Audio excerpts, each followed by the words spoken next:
রান্না করতে করতেই কাঁচা মেটে আম মেখে খেলাম। তো সকালবেলায় রান্না করার জন্য চাল মেপে নিলাম, আর মা ডিউটি যাওয়ার জন্য তাড়াতাড়ি করছিল। উনানে জলটা গরম হতে দিয়ে আমি কলে চালটা ভালো করে ধুয়ে নিলাম। আর এদিকে মা বেরিয়ে পড়লো ডিউটিতে। তারপর গরম জলে চালগুলোকে দিয়ে দিলাম।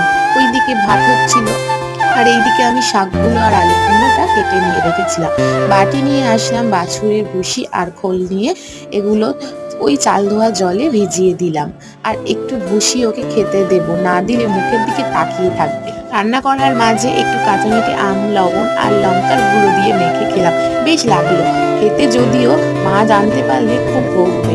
ওইদিকে রান্না আর এইদিকে পেট পুজো দুটোই হচ্ছে। ভাতের ফ্যানটা সরাতে দিয়ে দিলাম, আর তরকারিটা একটা বাটিতে ভালো করে নামিয়ে রাখলাম। রান্না কমপ্লিট করার পরে চলে গেলাম পড়াতে। পড়াতে থেকে বাড়ি এসে একটু দুপুরে ঘুমিয়ে পড়েছিলাম। ঘুম থেকে উঠে আবার গেলাম পড়াতে। সন্ধে হয়ে গেছে।